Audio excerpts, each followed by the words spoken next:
باب ما جاء فی قدح رسول اللہ صلی اللہ علیہ وسلم، باب رسول اللہ صلی اللہ علیہ وسلم کے پیالے کے بیان میں۔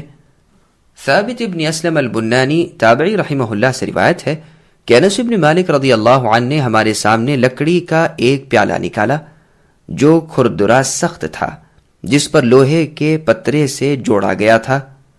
پھر آپ نے فرمایا، اے ثابت، یہ رسول اللہ صلی اللہ علیہ وسلم کا پیالہ ہے۔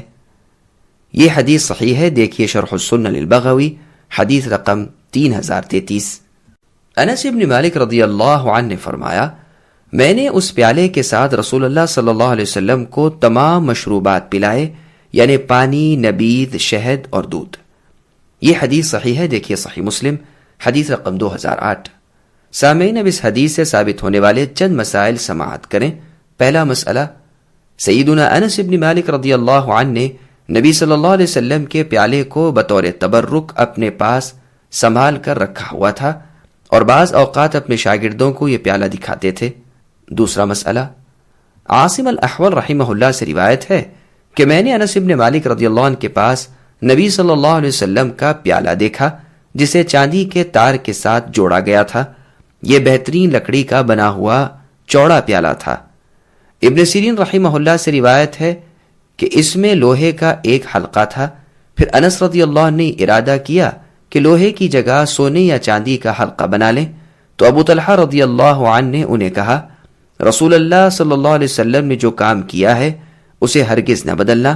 تو انس رضی اللہ عنہ نے یہ ارادہ چھوڑ دیا۔